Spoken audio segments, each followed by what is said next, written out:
Several pro-MAGA sources are now spilling the tea on congressional co-conspirators to the January 6th Capitol insurrection. Of course, more like the protests that led to the Capitol Riot, and this is according to a new report in Rolling Stone. They said that a slate of Republican members of Congress had participated in planning meetings for the protests that resulted in the attack at the U.S. Capitol on January 6th. Two sources, according to their story, revealed that Representative Paul Gosar, Representative Lauren Boebert, Representative Mo Brooks, Representative Madison Cawthorn, Andy Biggs, Louis Gohmert were all present in dozens of calls with organizers and the group. Trump aide Katrina Pearson was also named by them as a liaison between Trump, the Trump White House, and the rally organizers. I mean, of course, you had a lot of collaboration, a lot of people working together to do this thing where they're going to try to take the election away from Joe Biden and give it to Donald Trump. Literally hand the presidency back over to Donald Trump, even though he lost the election. Yeah, of course. Of course. So now, Trump Chief of Staff Mark Meadows was also cited as someone who aided the group, along with Marjorie Taylor Greene. In fact, the organizer told Rolling Stone, quote, "I remember Marjorie Taylor Greene specifically. I also remember talking to probably close to a dozen other members at one point or another, or their staff." So now, when you get into Representative Gosar, things get very, very interesting. So Gosar apparently encouraged pro-Trump rally organizers to plan the protests in Washington, D.C. on January 6th by telling them that they would get a quote-unquote blanket pardon for another unrelated investigation. I don't know what that is. Yeah, I wonder what unrelated investigation that is. But no, blanket pardon. Hey, you show up on January 6th, blanket pardon. Here you go. That's Representative Gosar. No, wait a minute. Gosar cannot give blanket pardons to anybody. It's only Trump that can do that, which of course suggests that they were talking to Donald Trump. That Trump had said, "Oh yeah, no, we're going to give pardons. We're going to give lots and lots of pardons." So now Gosar actually repeatedly assured them of those pardons to the point where they believed that it was quote unquote done deal. Oh, it's done. We got the pardons for you. Everybody's got the pardons. Many pardons. The most tremendous pardons. In the interview, one organizer said that they were given the impression that Gosar spoke to former President Trump about the pardons and that they had been mentioned by name. The two anonymous sources also said Gosar told them, "I was just going over the list of pardons, and we just wanted to tell you guys how much we appreciate all the hard work you've been doing." As for Trump, the former president did tell the group that they were going to march to the U.S. Capitol and to tell the members of Congress that they needed to hand Trump the election. He promised that he would lead them and walk with them, but obviously we know the truth. We knew that that never actually happened. That he basically sat in his bunker, eating cheeseburgers, drinking Diet Coke, and watching the chaos unfold.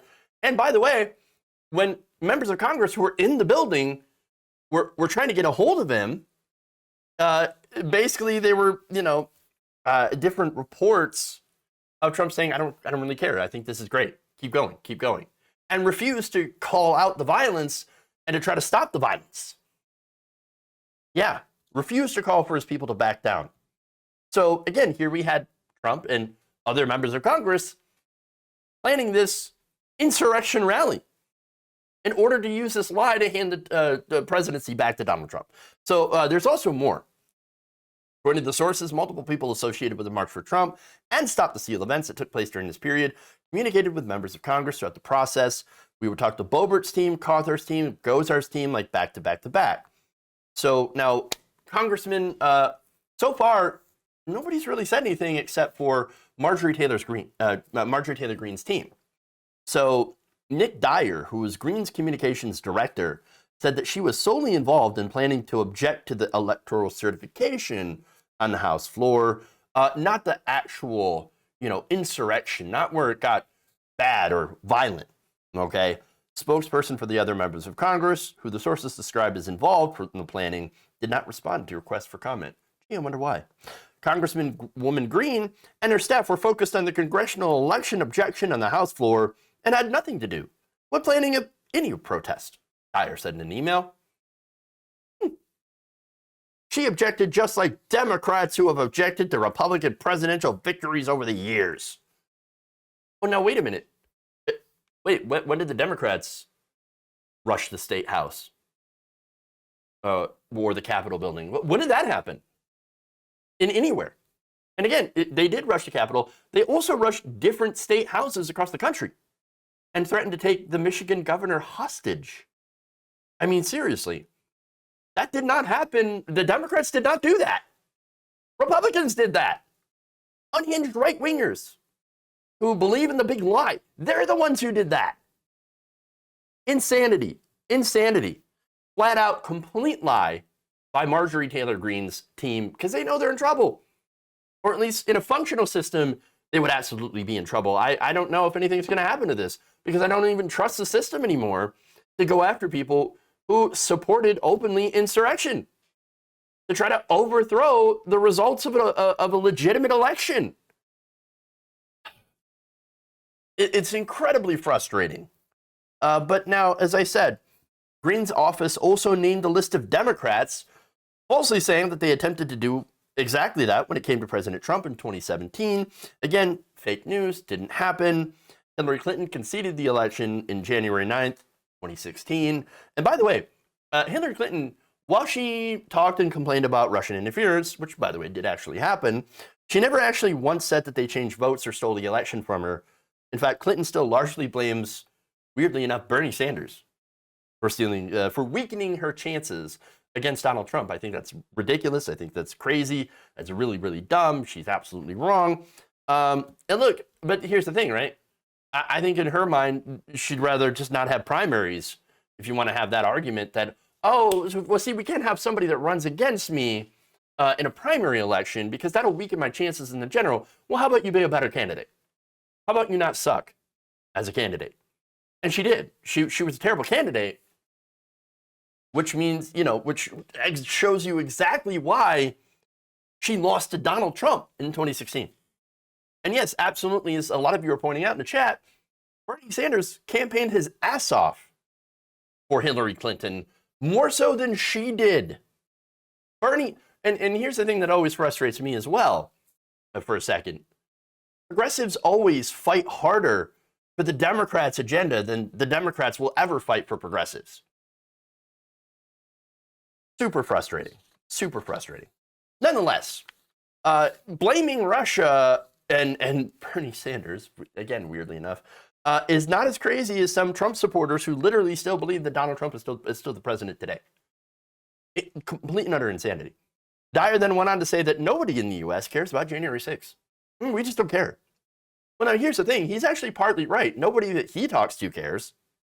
Nobody that he knows actually cares about it. And this is the thing about Republicans. This is why it's become insanely political.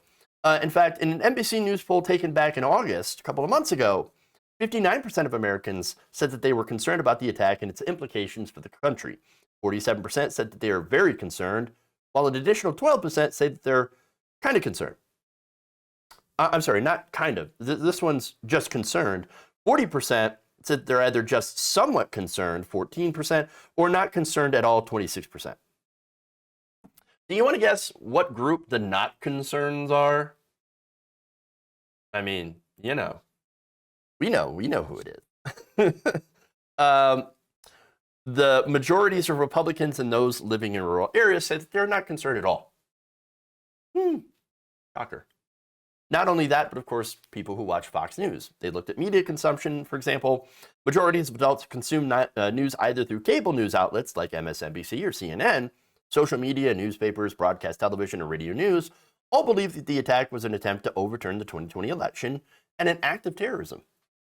However, majorities of those who follow media outlets like Fox News or One America News say they disagree and instead believe the attack has been exaggerated to discredit Trump and his supporters. These are the same people, of course, that are like, what if it was secret FBI or secret Antifa that dressed up as Trump supporters to try to make Donald Trump look bad? Well, why would they have to do that when Trump supporters constantly make themselves look bad?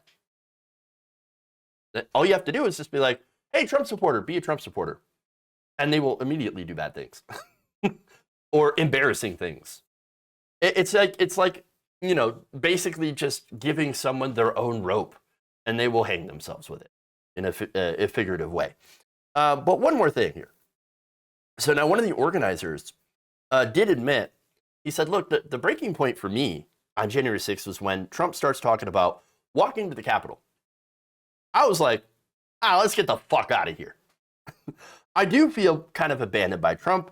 He added, I'm actually pretty pissed off about it, and I'm pissed at him. What the fuck?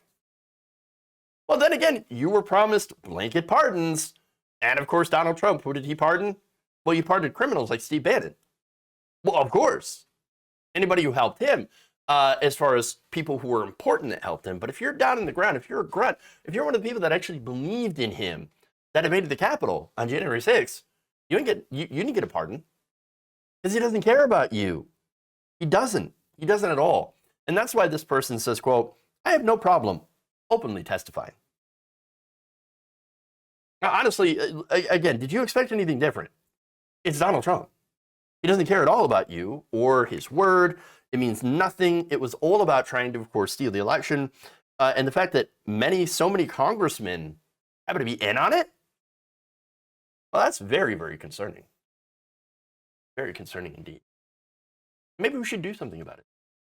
If you enjoyed this video, please give us a like and share with your friends. You can subscribe and help out the channel by becoming a patron. It's patreon.com/Jeff Waldorf, or you can become a channel member as well by hitting the join button below.